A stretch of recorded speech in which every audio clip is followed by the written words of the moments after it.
Salam saudara yang terkasih, mari kita buka Alkitab dan kita isi hati dan pikiran kita dengan kebenaran firman Tuhan. Mari kita menggali firman Tuhan dari Perjanjian Lama. Saya ajak saudara-saudara untuk membuka 1 Tawarikh 4 ayat 10. 1 Tawarikh 4 ayat 10. Kita akan mempelajari tentang doa Yabes. Sangat menarik sekali, doa Yabes ini banyak sekali dipanjatkan oleh orang-orang percaya, dan kita mencoba untuk menggali apa maksud yang ada di dalam doa Yabes ini. Kita akan menggali dalamnya maksud dan kehendak Tuhan di dalam doa Yabes, doa yang sering kali dipanjatkan oleh orang-orang percaya. 1 Tawarikh 4 ayat 10. Yabes berseru kepada Allah Israel, katanya, kiranya engkau memberkati aku berlimpah-limpah dan memperluas daerahku, dan kiranya tanganmu menyertai aku dan melindungi aku daripada malapetaka, sehingga kesakitan tidak menimpa aku, dan Allah mengabulkan permintaannya itu. Saudara yang terkasih, doa yang dikabulkan adalah impian banyak orang percaya. Ada yang bahkan memintanya dalam waktu yang cukup lama, menantikan dengan penuh harapan atas terkabulnya doa-doa permohonan tersebut. Nah, semua ingin diberkati, semua ingin dilindungi, bahkan disembuhkan, dipulihkan, diberikan kelegaan, dan sebagainya. Bahkan yang merasa paling berdosa pun membutuhkan belas kasihan Tuhan agar segera menjawab doa-doanya. Dan doa yang tak kunjung dijawab bisa membuat seseorang menjadi frustasi ataupun lemah iman. Dia akan makin renggang dengan Tuhan, menjauh dari Tuhan, menjauh dari persekutuan, dan sebagainya. Nah, bagaimana berdoa yang benar? Kita akan belajar di sini melalui doa Yabes ini. Apakah diperbolehkan doa dengan motivasi yang salah, dengan motivasi yang egois, atau hanya untuk kepentingan diri sendiri? Doa-doa yang ada di dalam Alkitab seperti ini biasanya laris ya, dan senang dipanjatkan berulang-ulang. Sebelumnya perlu dipahami apa maksud Tuhan di dalam doa Yabes yang tercantum di dalam Alkitab. Kalau diterapkan zaman sekarang, pertanyaannya adalah apakah doa itu dengan motivasi yang hanya untuk diri sendiri, motivasi yang egois begitu ya, bukan untuk kemuliaan Tuhan, menolong orang lain, dan untuk kepentingan kesejahteraan bersama. Jangan sampai memanjatkan doa Yabes dengan motivasi yang egois, yang motivasi yang justru bertentangan dengan apa yang Tuhan maksud, sehingga doa Yabes dicantumkan di dalam kitab suci. Banyak yang senang mencomot satu ayat tertentu yang mendukung motivasi dan pendapatnya pribadi, tanpa mengeceknya dengan keseluruhan kitab suci atau Alkitab, bagian dari Alkitab ya. Apakah saling bertentangan atau tidak, bertolak belakang atau tidak? Apalagi kalau ayat itu kedengarannya enak dan menjadi ayat favorit, maka perlu menggalinya lebih dalam dengan mengecek keseluruhan dari PL dan PP. Kita akan lebih jelas mengerti setelah mengetahui keseluruhan artinya, sehingga tidak tabrakannya atau saling kontradiksi. Dan yang paling penting adalah kita akhirnya tahu sebenarnya apa yang menjadi maksud dan kehendak Tuhan. Pulpit Komentari menjelaskan bahwa Yabes belajar untuk memperkirakan dengan tepat nilai berkat Tuhan. Dia memintanya dan bergantung pada Tuhan. Ini menyiratkan suatu keyakinan yang dia miliki dalam realitas berkat pemeliharaan Tuhan. Kita soroti yang pertama ya. Yabes berseru kepada Allah Israel. Kita perhatikan di situ tidak berseru kepada Allah yang lain. Sebab kita tahu melalui kitab suci bahwa Allah kita itu Allah yang cemburu. Tidak mau diduakan. Nah, kalau orang percaya mengaku Allah itu maha kuasa, Allah itu maha tahu, mengapa mesti percaya pada ilah-ilah yang lain? Berserulah di dalam kondisi kesesakan sekalipun kepada yang telah menebus dosa dan telah menyelamatkan kita melalui Yesus Kristus. Yabes di sini memanggil Allah Israel ketika dia melakukan suatu pelayanan yang besar dan berbahaya. Ingat sekali lagi, ketika dia menjalankan misi, melakukan suatu pelayanan, ketika dia diutus Tuhan. Jadi itu dulu yang harus kita pahami ya. Jadi saat dia melayani Tuhan, maka dia memanjatkan doa ini. Saudara yang dalam tugas mengerjakan pelayan bagi Tuhan bisa memanjatkan doa-doa Yabes ini. Tidak harus sama persis, tetapi kita bisa menerapkan beberapa pokok-pokok prinsipnya di dalam doa tersebut. Nah, pokok-pokoknya itu apa? Kita akan pelajarinya saat ini.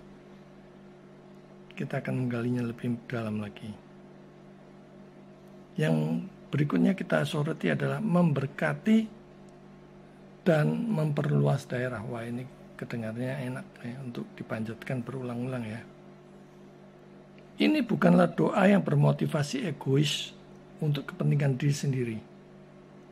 Apakah itu untuk popularitas ataupun yang bermotif misalnya ragus, serakah atau tamak.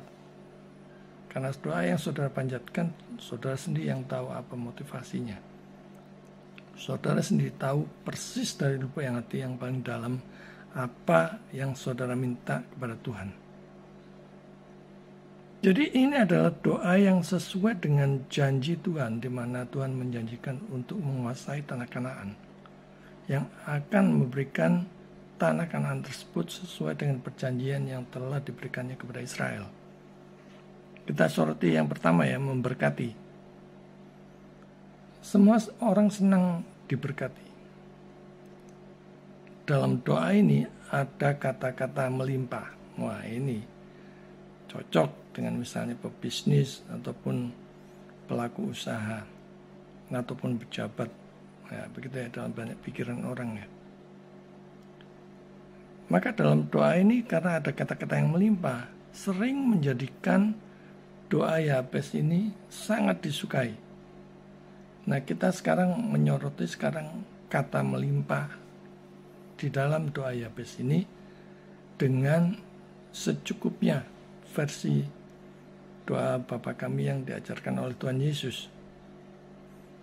Nah, kalau kita melihat keseluruhan dari bagian kitab suci, baik itu PL maupun PP, apakah doa yang diajarkan Tuhan Yesus itu salah?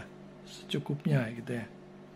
Apakah Allah mempunyai misalnya lidah bercabang, sebentar ngomong begini, sebentar ngomong begitu?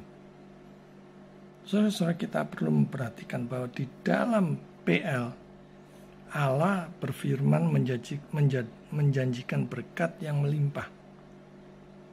Tetapi di dalam PP kita diajarkan dalam doa Bapa kami untuk memohon berkat secukupnya. Ingat, di dalam PL salib belum terjadi, Mesias belum datang. Maka berkat yang dijanjikan adalah melimpah, agar umatnya melihat kasihnya yang melimpah.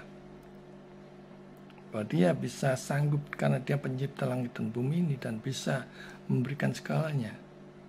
Maka bukti untuk orang percaya adalah berkat yang melimpah seperti itu.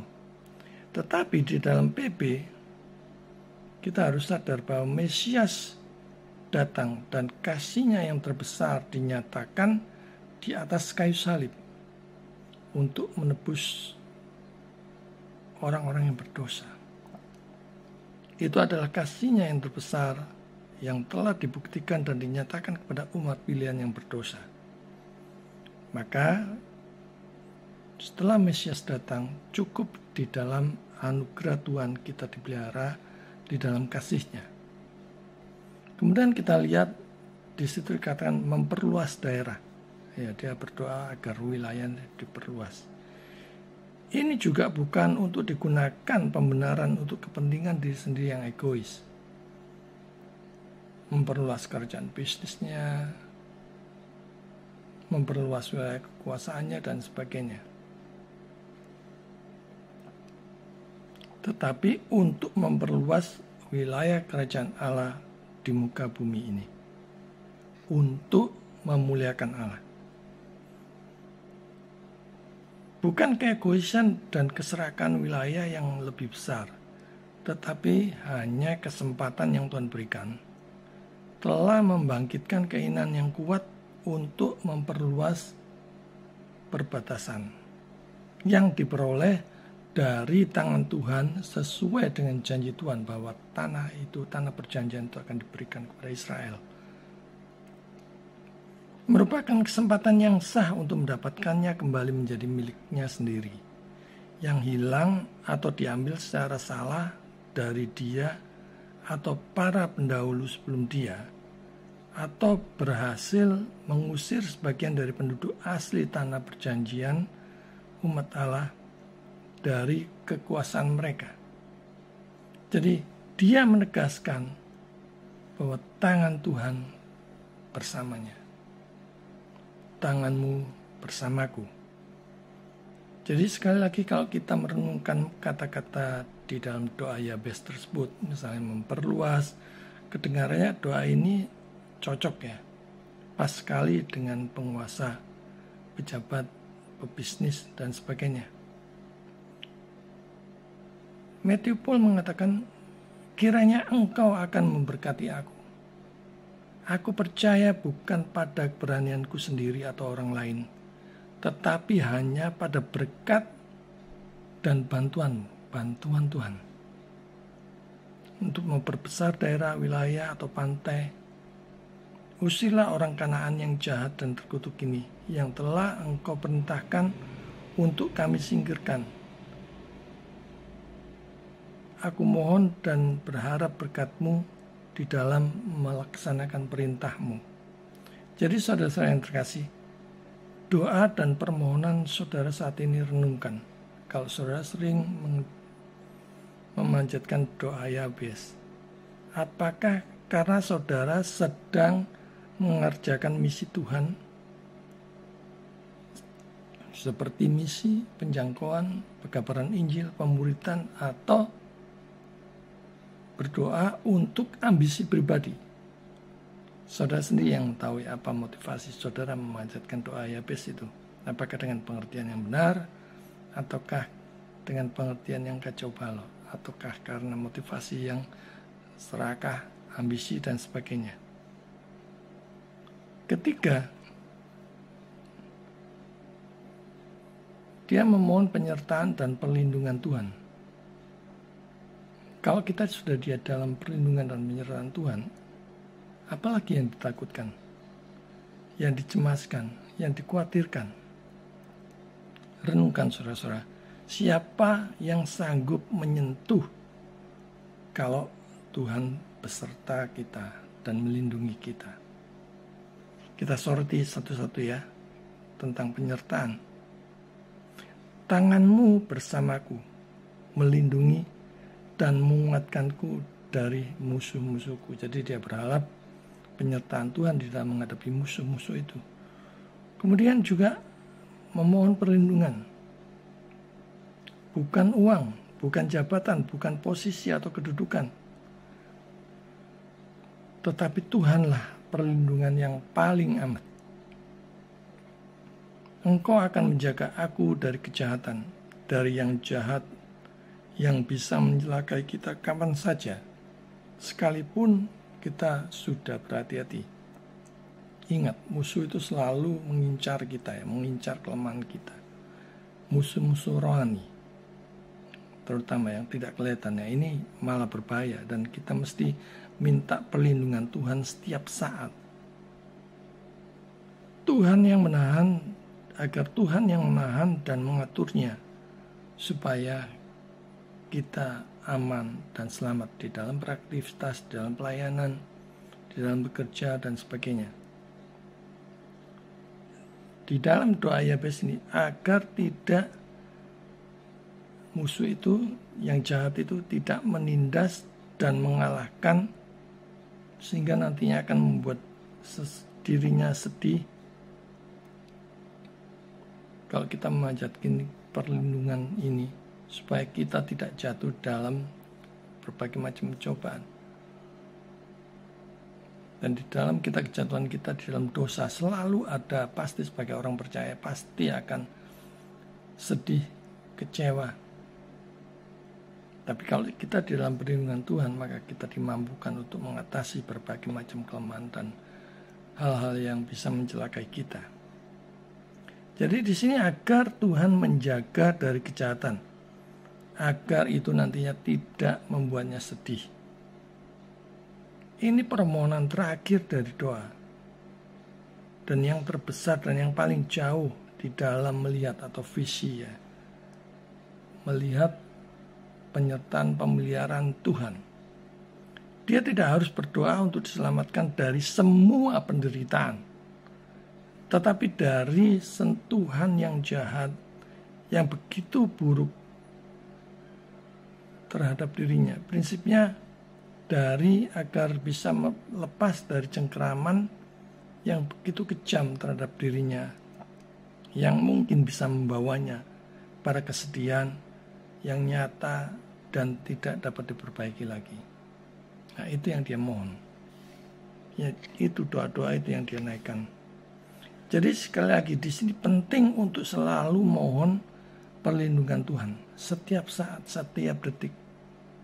Bukan setiap jam, bukan setiap hari, tapi setiap detik, agar kita dilindungi Tuhan, supaya kita tidak jatuh dalam kejahatan, atau kita dikalahkan, ditaklukkan oleh si jahat.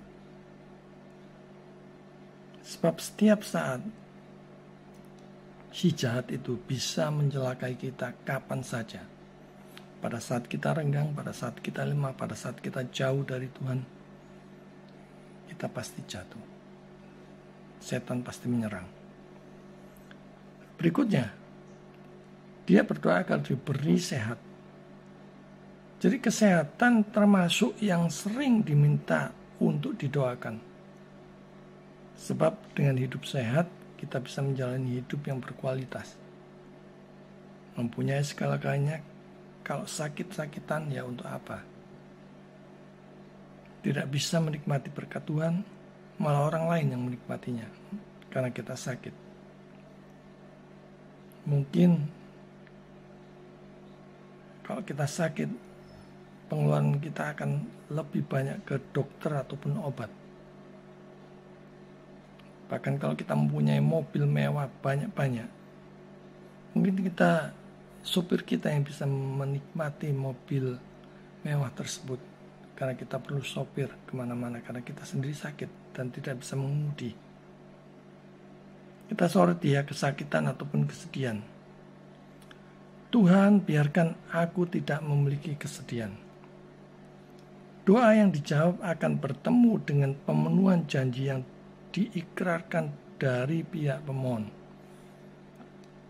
Jadi kalau ada janji Tuhan di dalam Alkitab, maka kita boleh mendoakan. Dan kalau doa kita itu sesuai dengan kehendak Tuhan, itulah yang akan terjadi. Rahmat yang lebih besar dari bagian itu, yang ditutup dengan pernyataan kesiapan untuk mendengar, dan kesiapan yang berlimpah untuk menjawab dari pihak kemurahan hati ilahi. Jadi di dalam berdoa kita harus menyerahkan segala sesuatunya kepada Tuhan. Karena Dia Maha tahu. Dia tahu yang baik buat kita apa. Sedangkan kita seringkali tidak tahu apa yang kita minta. Dan Allah mengabulkan apa yang dimintanya. Di situ dikatakan Allah mengabulkan apa yang dimintanya. Rupanya hal yang Dia minta menyenangkan Tuhan. Nah, apakah doa dan permohonan kita menyenangkan Tuhan? Kita tanya pribadi, doa-doa yang kita panjatkan, yang kiranya kita anggap begitu rohani, begitu dahsyat, luar biasa dan sebagainya. Apakah doa-doa itu menyenangkan Tuhan? Apakah itu untuk kepentingan pribadi ataukah untuk memuliakan Tuhan? Nah, hari ini saya mengajak saudara untuk mengkoreksi motivasi saudara di dalam memanjatkan doa-doa Yabes. Dalam doa ini terkesan seolah-olah beberapa diantaranya berbentuk kekayaannya dan umur panjang seolah-olah untuk diri sendiri dan kehidupan musuh-musuhnya yang Dia minta, dan tidak semuanya dalam kata atau dengan hati yang bijaksana dan pengertian yang benar. Sesuatu yang cukup membenarkan masalah doa dan dengan demikian menyenangkan hati Tuhan. Nah, itulah intinya. Apakah doa kita itu menyenangkan Tuhan? Apakah sesuai dengan kehendak Tuhan? Apakah Tuhan menjanjikannya? Nah, ditegaskan di bagian akhir yang kita pelajari tadi. Tuhan mengabulkan apa yang Yabes minta. Jadi saudara-saudara, doa dikabulkan jika itu sesuai dengan kehendak Allah yang berdaulat. Ini adalah doa yang dipanjatkan Yabes pada saat itu. Bukan untuk yang egois, tetapi untuk mengerjakan misi Tuhan. Untuk menyelesaikan misi Tuhan sesuai yang dijanjikan oleh Tuhan untuk mendapatkan tanah Kanaan, memperluas wilayah tanah Kanaan dari musuh-musuhnya, dari musuh-musuh Israel. Sekali lagi, bukan doa yang dengan motivasi yang egois, tapi doa untuk memuliakan Tuhan. Dan di dalam berdoa dan motivasinya harus benar, yaitu semata-mata karena cinta Tuhan dan memuliakan Tuhan. Maukah saudara berdoa dan menyelesaikan tugas dengan motivasi yang benar, mau mengerjakan amanat agung, pergi kepada semua bangsa untuk mengerjakan pemuridan, menjadikan orang-orang yang belum mengenal Yesus sebagai murid-murid Yesus, agar Tuhan ditinggikan di mana saja, mulai dari sekarang sampai selama-lamanya. Tuhan memberkati.